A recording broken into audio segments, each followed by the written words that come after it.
Welcome to another episode of Plastic Surgery Uncensored. I'm your host, Dr. Rady, and I am beyond excited, our next guest on our show, because it's not every day that you're going to get an opportunity to get insider information regarding some of the hottest topics in plastic surgery. And today we're honored and blessed to have Myriam Masihy. I'm sure I'm going to butcher it, but I think I may have gotten that, who is an investigative reporter from Florida, Miami, in the eye of the hurricane when it comes to the BBL tragedies that are going on. And she's joined us here from Miami, and we're so honored to have her. And welcome to the show, Myriam.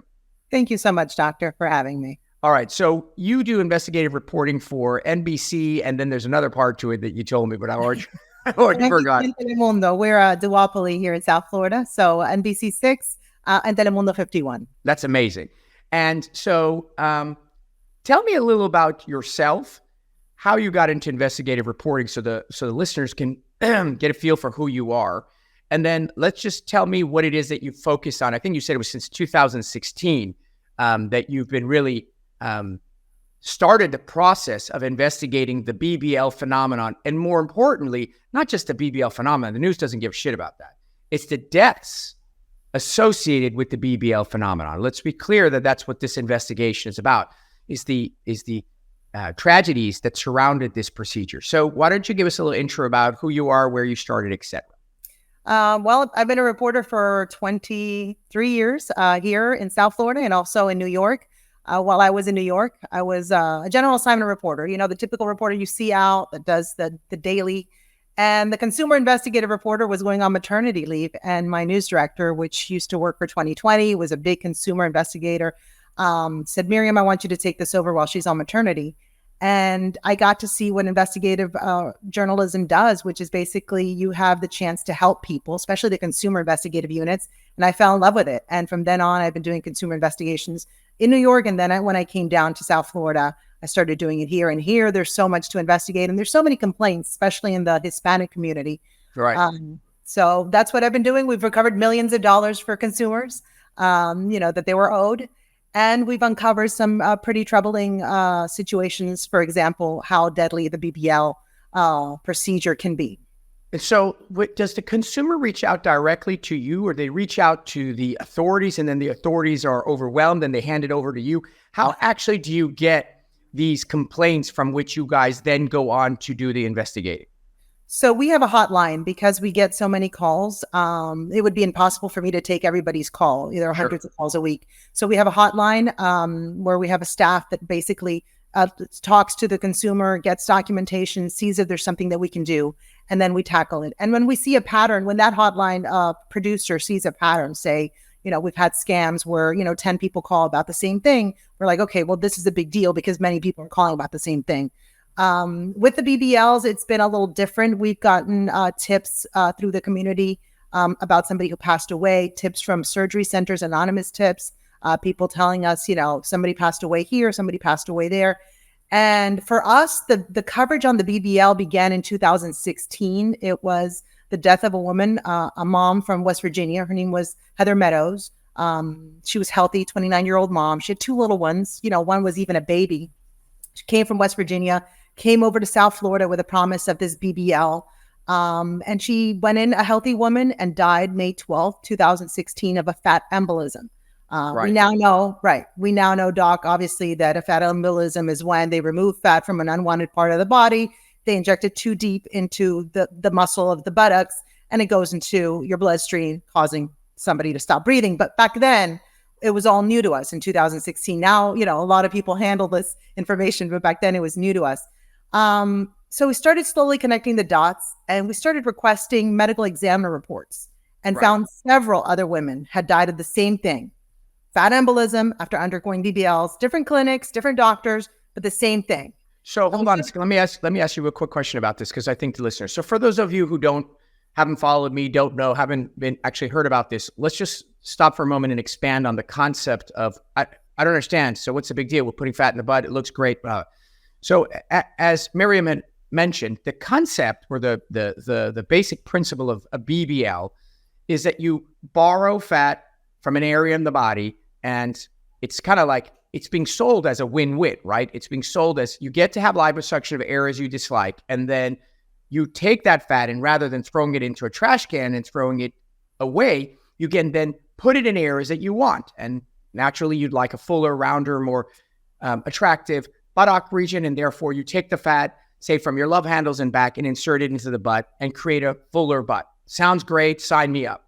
Problem is that it turns out that the anatomy of the buttock is very unique in that because of the large caliber of the vessels, which are located, as you mentioned, underneath the musculature, that if you were to accidentally penetrate one of those vessels during the time that you're actually forcing the fat into the buttock, aka injecting it, that fat would then enter these large caliber vessels, travel along those vessels, and go to their home base, which is either going to be the lungs, the heart, or the brain, because that's where these cables, so-called freeways, go. And when they land there, they clog the endpoint and they cause an embolus or a blockage. And when you block certain large highways, you create death because there's no blood supply going there behind them. And so historically, this was something that we knew of in regards to blood clots. You get a blood clot in your leg, you're sitting in an airplane for 20 hours, you get off, you walk out of the airport, boom, within a few hours, you drop dead because a large clot travels from your knee to your heart or lungs. Now they're finding, and from autopsies, that there's fat in these people's anatomy, in their hearts and their lungs and their brains. And that fat came from accidental blind injection into these vessels. So that takes care of the explanation regarding why that's happening. The thing that people are going to be asking is, okay, so all these people are dying and no one's coming to tell anyone? There is no law that says you have to go and report this to the general public.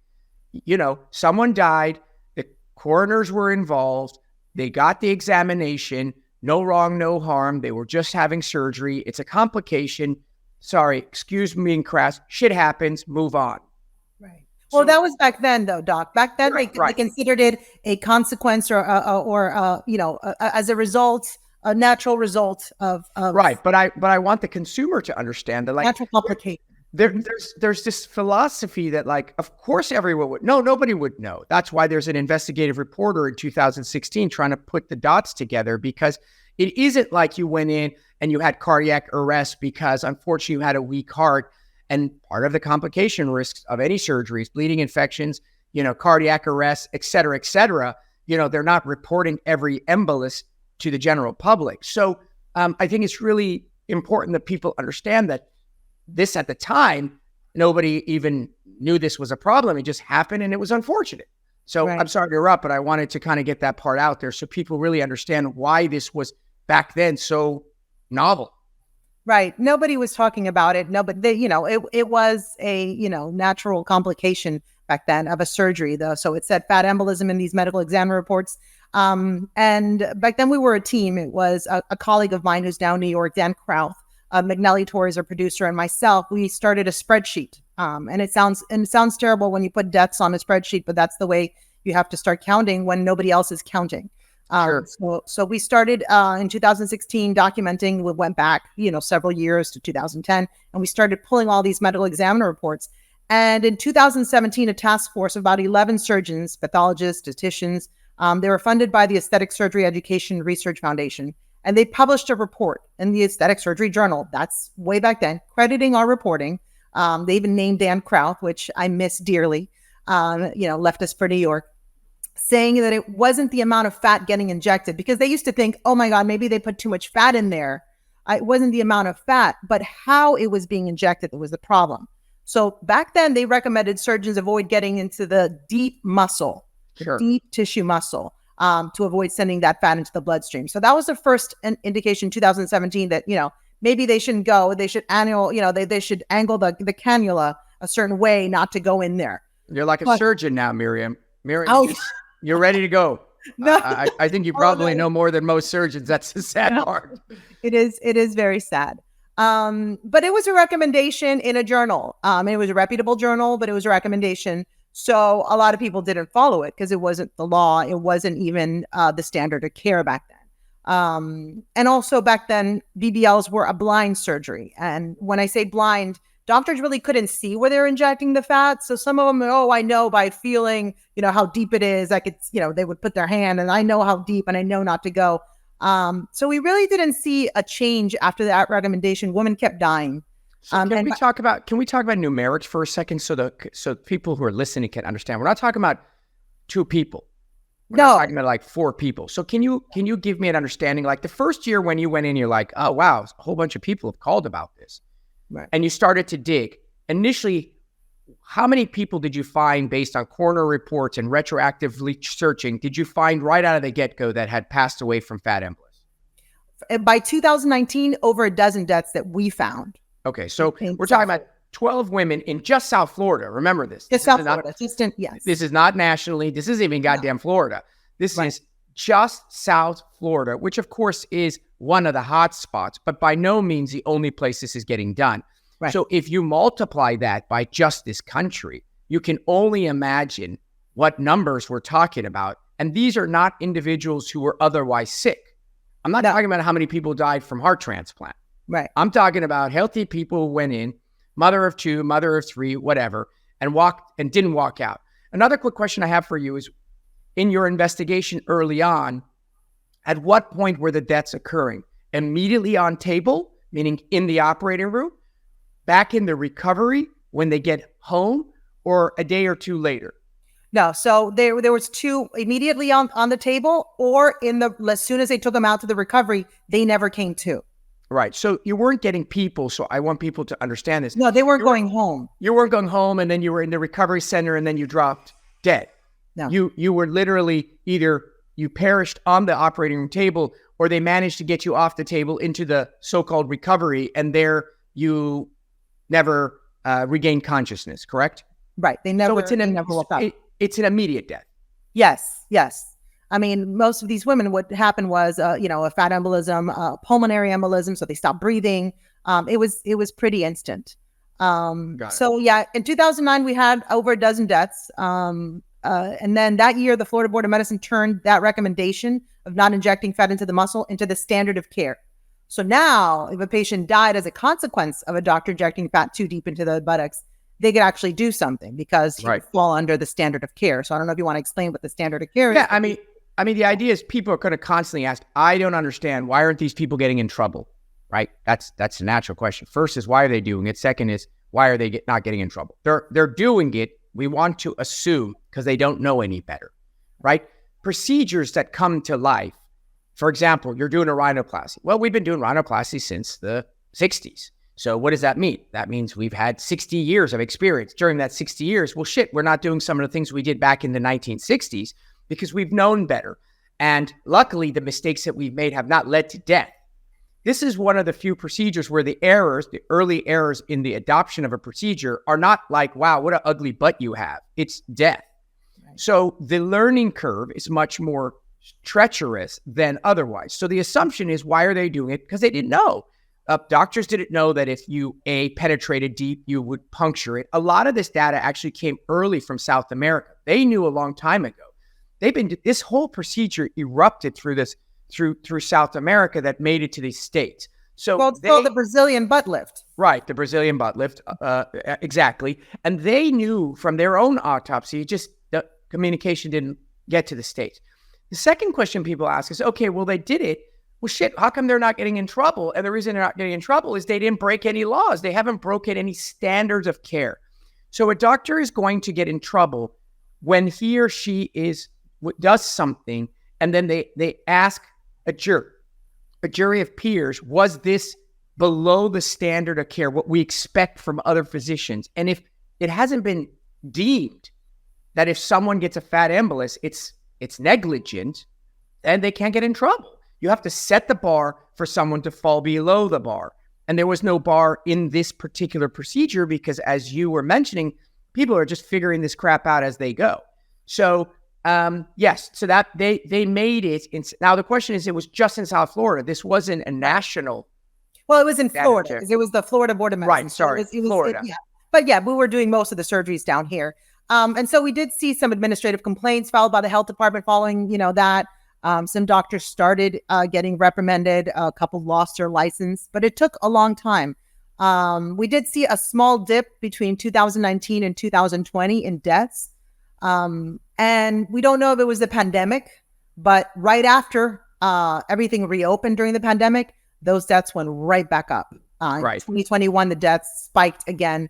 And some say that it was because, surgeries were stopped. These elective surgeries were stopped. And so some clinics continued to take reservations per se, and people's money. So they were scheduling for whenever they opened. And when they opened back up again, it was, a mad rush to clear that bottleneck of pending surgeries. And so one of the things that came out in our reporting right after the pandemic, or, when things reopened, was doctors may have been performing, is what they thought, too many surgeries in a day, and fatigue may have played a role. And then we saw some deaths for that. I mean, we covered one doctor that one of the patients that died following a BBL was his 7th patient of the day. He started really early in the morning, and this was like really late at night.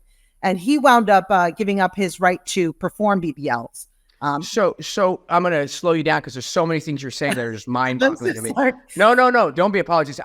I'm as a clinician, a board certified plastic surgeon in practice 20 years, it's still earth shattering to me that this shit happens. It's just, it'll never cease to amaze me how you would go into medicine. And I'm going to, in the second half of our show, I'm going to give you my input as to why I think these things are happening. But so you guys, the pandemic, by the way, was the greatest thing that ever happened to plastic surgery. My particular practice, and that of every other plastic surgeon I know, quadrupled during the pandemic. So everyone was bracing for impact. They shut us down for 2-3 months, and then they opened up the gates, which was appropriate. There was no reason for us not to be operating. And all of a sudden, everyone had all this idle time. Everyone had all this extra money. They were at home recovering from, they were at home doing Zooms. I mean, it was just this crazy ass, unanticipated fallout. So there's no question that anything that was going wrong would have spiked during the pandemic. How many people did you continue to have in 2021? What were the numbers then? So hold on, so in 2021, 8 women died. Okay. And then and the year before, there was only 2 women who had passed away. So, right. And again, you saw this coming from all clinics and all walks, right? Yeah. I mean, it wasn't like one recurring bad actor. No. It was different doctors, different clinics, all in South Florida. So I want you, if you know, because this is, and I'm sure the doctors within your group, how many of them were board certified plastic surgeons, and how many of them were cosmetic surgeons? And do you know what I'm asking? I don't know off the top. Yes, I don't know off the top of my head. I got to go to my spreadsheet. But so I'll let you take that at a break. Don't bother yourself now. But I'm curious because one of the biggest problems that we're having, and we'll address this in the second half, is that you guys can police people as much as you want, but the reality is it comes down to the practitioner to know right from wrong. And in the world of aesthetics, it's the wild, wild west. We don't have that in neurosurgery. We don't have that in pediatrics. We don't have that in OBGYN. We don't have that in radiology. We have that in aesthetic surgery. That means that anybody can practice anything they want as long as they meet a very, very minor criteria. And so because there's money in it, the quality, the training, the individuals who are performing these procedures are all over the map. Whereas if you got a tumor removed from your brain, I assure you, the 20 neurosurgeons who did it would all fall within a very small bracket of training. And while one is better than the other, you're sure as hell not going to get an OBGYN coming out and taking a tumor out of your head. You are getting OBGYNs doing liposuction around this country. So I'm just going to put that on the side burner. I would love to know from you, because you are the epicenter of data, what percentage of the individuals that led to deaths were board certified plastic surgeons, and what were the rest? So if you would just humor me and leave that on the side. Okay. I'll go back to the spreadsheet and look. Okay. So then you were going on. So then you saw, again, an uptick during the pandemic. Right. And so by 2022, the Board of Medicine was evaluating 2 things. These were things that they were considering, because they were recommendations done by experts in the field, experts that they listened to, experts that would testify in hearings, administrative complaint hearings. The 2 things were limiting the amount of surgeries a doctor can do in a day. They thought maybe that would, Right. prevent this. And also incorporating ultrasound machines to guide them during these procedures. So it wouldn't be a blind surgery, like I said, where you just were feeling your way. The ultrasound, there was many doctors here in South Florida who were experts who testified for the state all the time, who have been using ultrasound and could see exactly where that cannula was going and where they were depositing the fat. So that later became part of the state law. They didn't limit the BBLs a doctor could do a day, but they did say that the doctor had to perform the entire surgery because they feared that, they weren't doing 7, 10 surgeries in a day, that they would start a surgery and then they would hand it off to somebody else. And so by making it a law that they couldn't just hand over, that they had to complete the entire surgery, it was impossible for them to do that many surgeries in a day. So they figured that would be a way to do that. And they also mandated the use of ultrasound machines. Right. So it is earth-shattering, because I just did a post on this. It is earth-shattering to me, earth-shattering, that you would need a law to tell a doctor to finish the goddamn surgery they started. I mean, what the fuck? I mean, what the F is it that we have to tell you doctor who went to doctor school, that you have to finish what you started? Who the hell are you handing it off to? Yeah. Oh my God. I mean, what the hell? And then we have to tell you that you can't do 17 of these in a day. I mean, the regulations and the recommendations are absurd.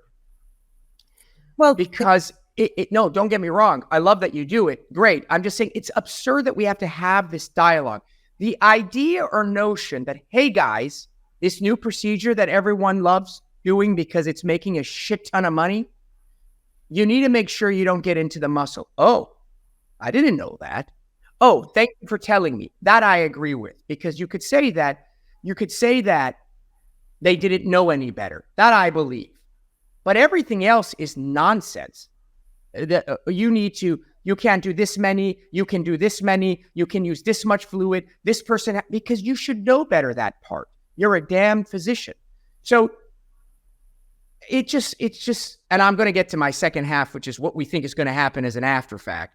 But I'll let you finish this part about it, because we'll take a quick break and we'll come back to now what do we do? So, okay, so they made that into law. So these are the things that were brought on by Florida. Number one, doctors have to begin and finish their own surgeries. Number two, when performing a BBL, you must use ultrasound guided so you know that you're too deep or too shallow or you're entering in a vessel. Number three, they're limiting the number of procedures you can do in a day. Is that by number of hours? No, they didn't. They ended up not limiting the amount of procedures, but mandating that you complete the entire procedure. Such that by that, you would impossible for you to do 8 surgeries in a day or whatnot. Right. And so as a result, this was what was mandated after. And in today's count, how many people, as far as you know, in South Florida have died of the BBL in total? Hold on, let me look here. About 24 that I have documented, but we don't have everybody. I know that there's doctors who have a lot more. So, and those didn't make it to the coroner. You think they bypassed how would you have a death in a clinic and then not get recorded such that you would find it? No. The thing is, the medical examiner doesn't put out a list. Nobody compiles a list. There are some doctors who are board certified who are compiling their own list now that started back then when we started doing. So this is not something that the state is counting. Actually, there is. So why isn't it that in addition, the legislature doesn't ask all coroners to report all fat emboli? The only other instant that I know of in a medical condition that leads to a fat emboli is a trauma where you break your leg. And when you break your leg, because large vessels are exposed and it's adjacent to fat, like you get hit by a car, auto versus peds, you get a fat emboli and die. There are no other instances, and that's easy to determine by the coroner. It's not like you had a BBL, you got hit by a car.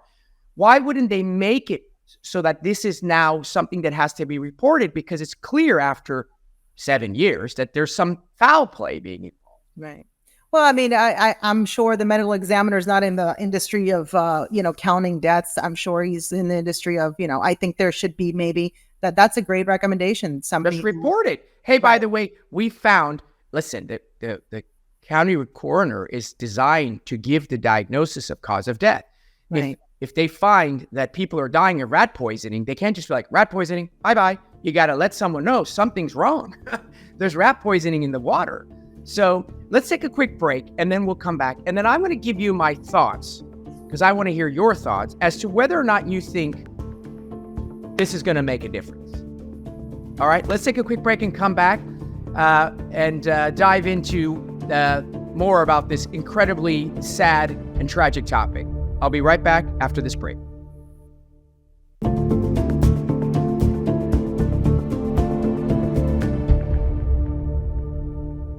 All right, welcome back to the second half of Plastic Surgery Uncensored. I have not had this interesting a conversation with a guest in quite some time, because Myriam, you are a true expert in the area of interest to me, which is protecting patients. You and I have different approaches to it. You do it through a consumer investigative reporting standpoint. I do it through a doctor advocacy standpoint. Every single post, every single podcast is designed to educate people to navigate the landscape of aesthetic surgery in a way that is effective, desirable, and safe. And the problem is, and you are highlighting that for us today, patients do not really know what is or isn't safe. And it's very difficult for them to find out. It's as if a child goes to an ice cream truck, and there's a guy and he sells them an ice cream, only later find out that it was laced with something. I mean, like, what am I supposed to do? It's an ice cream truck. My kid is outside. I can't. So what we want to talk about the second half, and I think this is really important, is, okay, now we've identified, A, there's this procedure. B, it has these potential complications. C, we've made some restrictions and recommendations, at least Florida has, which we hope that the rest of the country at least pays attention to. And now the final chapter. Will it make a difference? And the answer, in my opinion, is a little. First and foremost, I don't think any of these recommendations are going to matter unless you are policing them. If you don't police parking meters, then the fact that they turn red after an hour and you didn't put money in it is irrelevant. The only reason you run back and put money in your meter, the only reason is because you're going to get a damn ticket. And the reason you know you're going to get a ticket is because you see the guy walking around giving tickets. So anything you put into effect has to have a policing force and a consequence. There is no way the state of Florida is going to go from clinic to clinic to clinic to check, by the way, unannounced, to see if Clinic X has an ultrasound machine. Even an ultrasound machine, let alone if they're using it. Then they have to find out if they have an ultrasound machine. Then they got to figure out if they can come in and see if the guy's using it. You mean if I write on my chart that I use an ultrasound machine, I'm off the hook? Easy breezy. So who on earth thinks this is going to make a difference? You have to begin and end. Do you know how many doctors go into a surgery, step out for an hour and come back, and no one is to know the wiser? Unless you're going to show up at their clinic at that moment in the operating room, it's not going to matter. The only piece of information that's going to matter that you have done an amazing job to uncover is that, hey guys, if you go too deep, you're going to kill someone. And I don't believe that the shady doctors, because there are a lot of them, are doing it with the intention of killing someone. They're not, because it's just bad for business. It's not like it's bad for the patient. It's just bad for business. So they're not actually trying to kill the patient. They don't really care that much, but they certainly don't want to. And knowing that I can't go too deep was very important. And I suspect that over time, as people get better at this procedure, they'll get a better feel for it. But I genuinely don't believe that people who are so there's a doctors who do things correctly, have always done things correctly, will continue to do things correctly, had no deaths, will use an ultrasound. There's the doctors who didn't give a shit, who were shoving a ton of fat in, were taking advantage of the lower socioeconomic class, which we're going to get into in a minute, people who couldn't afford to go to outstanding clinics, but went to these sort of fly-by-night chop shoppy places. Those doctors are not going to buy an ultrasound machine, learn how to use an ultrasound machine. They're going to get around it. And go ahead. Well, and I can tell you during this whole process, when the ultrasound was a recommendation and not law, when before, there was a huge pushback. I mean, I went to a lot of medical hearings, Board of Medicine hearings, And there was a group of doctors that were opposing this because it first was like an emergency order where they're, meantime, let's do it like this. But those expire after 90 days. And then either the Board of Medicine makes it the rule or, you have to see what happens. And then during that process, the Board of Medicine had hearings for everyone to come and, tell them what they thought about these recommendations. And there was a group of doctors, the ones who performed a lot of these surgeries, the BBLs, that were opposed to the ultrasound machine, saying it was inconvenient, saying that, they have to now go out and get trained. We had experts that, offered training that testified as well, said, look, we've been doing this for a long time. We can offer training. So there was a lot of pushback. And when you say, they don't have to, well, now they have to. And if they don't, they do fall under the below the standard of care. So, right. Again, it's a little reactive though. And when you're saying if you have to go police everybody, no, what happens is if they don't do it and then they, something happens, then there is an administrative complaint and that whole process starts. So this will be what'll happen because I'm going to play devil's advocate on your behalf. What I'm going to do is I do a ton of BBLs. I actually don't do BBLs, but assume that I did. I will go tomorrow and buy the machine. No questions asked. I will get whatever certification training I need to get, correct? And I'll never use the device. And on every single one of my op reports, I will write A, I used the device, B, I did the surgery all by myself. What I'm getting at is not, you will absolutely get them to buy it because they have to indicate that they have it now. And you absolutely will get them to write that they use it. Do you know how many op reports I've read over the last 20 years where doctors have dictated something that never even happened? Never happened. I went into the surgery to do a revision and that thing wasn't even there.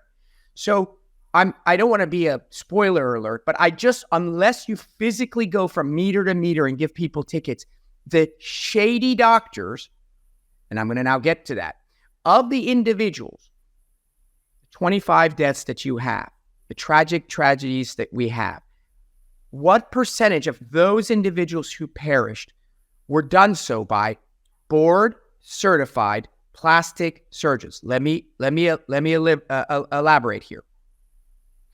There is a hierarchy in the aesthetic world that you have in no other world. You don't have a hierarchy in OBGYN, in orthopedics, and neurosurgery. What are you talking about? He's an orthopedist. Here we have board certified plastic surgeons. I'm a plastic surgeon. I went to plastic surgery school and I got board certified in plastic surgery. Then I have plastic surgeons who never bothered to get board certified because it was too stringent. And then I have an entire universe of providers that fall under cosmetic surgeon. Cosmetic surgeon is a nonsensical term, which basically means I am a surgeon, quote unquote, if you're listening, and I decided to perform liposuction BBL instead of delivering babies, putting in ear tubes, fixing bones and tendons. And then you have, I'm board certified, which means I'm board certified in orthopedics. I'm a board certified cosmetic surgeon. I am a cosmetic surgeon, means I do cosmetic surgery, and I'm board certified in orthopedics. Then you have even yet another level, which is the cosmetic surgery world created their own board. And they say, I'm board certified in cosmetic surgery. It's not even an ACGME accepted board. And until the country's medical community fixes this problem, the bad actors will continue to bad act because the people that we're regulating are the people that follow the rules. This is what I made the analogy. If you tell all the people who walk into a bank to leave their gun at the door, the robber is not going to leave his, the good civilian will leave his gun at the door. So what percentage of the people of the 25 deaths were board certified plastic surgeons? I can tell you, I'm not going to give you an exact number because I don't have 25, I have 24, but the majority of the ones that we reported on were not board certified plastic surgeons. Okay. They had different specialties and different certifications. We did a lot of reporting on that. We even had some doctors that would say that they were MD and they were DO. So Myriam, as a investigative reporter, if I can share with you some of my, because I suspect this is not over for you guys. This is, you're in this. I think the greatest single barometer of outcomes is the level of training of the surgeon. I would be stupefied if out of the 24 people that died, you went and followed it up to the doctor, looked at all their training, and they were a top-notch, reputable, board-certified plastic surgeon. I would tell you statistically, the probability is very small. And that is elitist. Just like you wouldn't let someone fly your plane if they weren't incredibly well trained. And so the problem we have is we have too many people who are not trained, allowed to do too many things.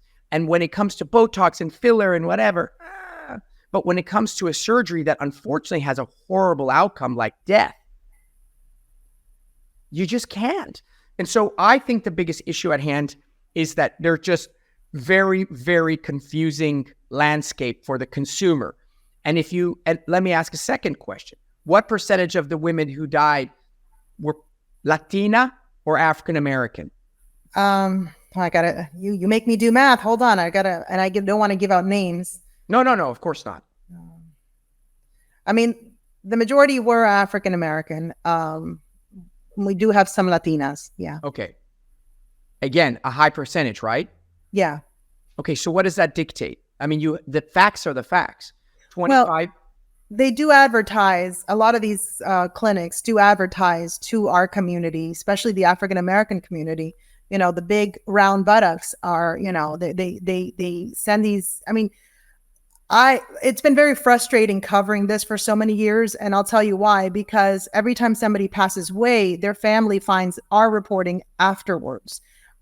Whether they looked at the clinic that changed the name, they didn't Google the doctor name.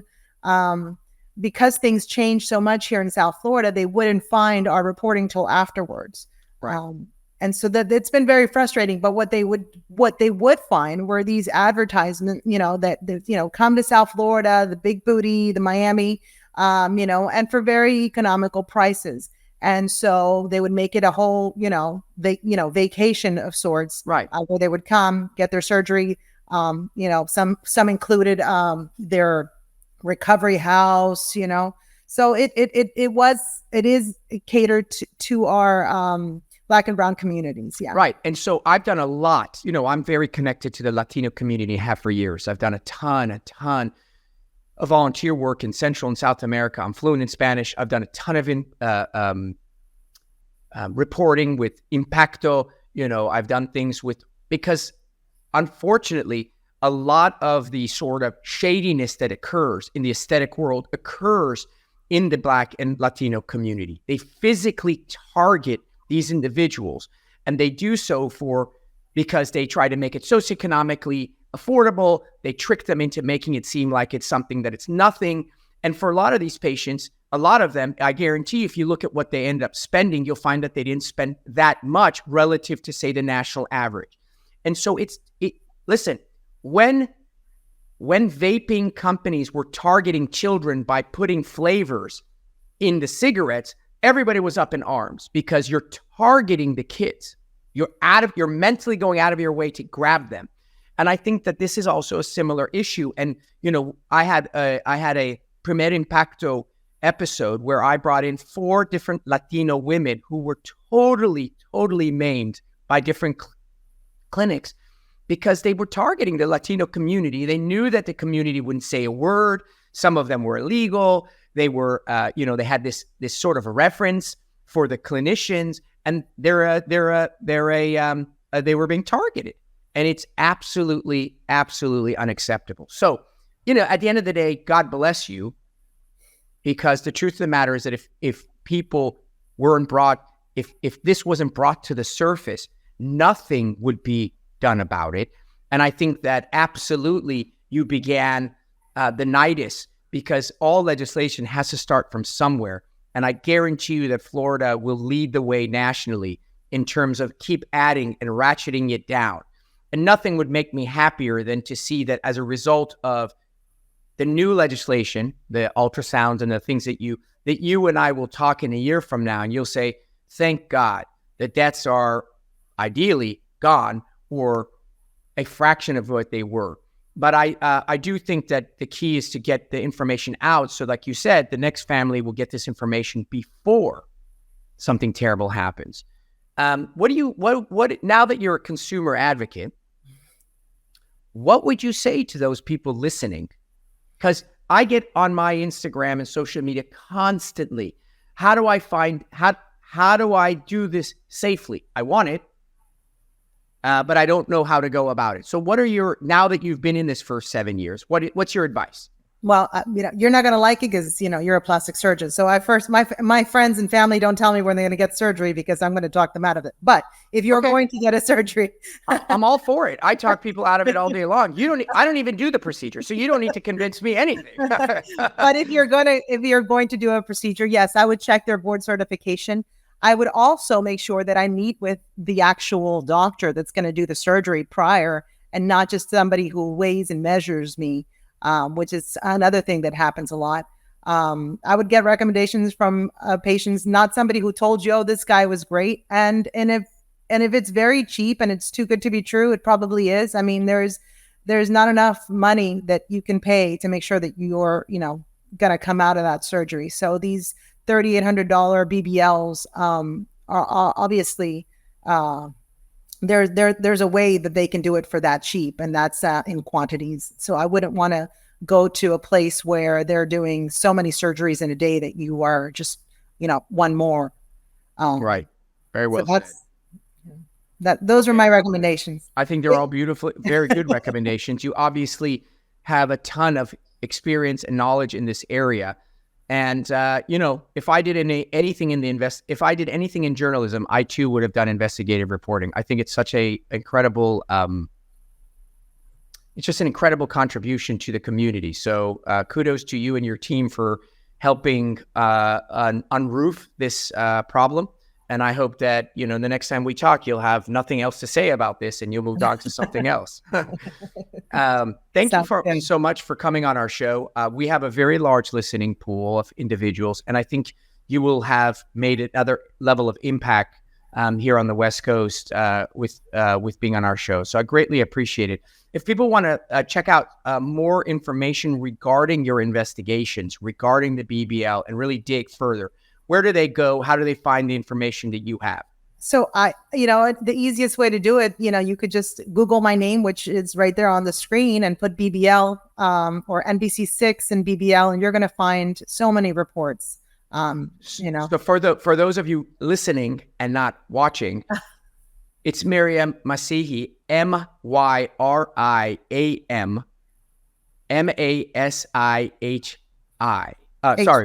Y, correction.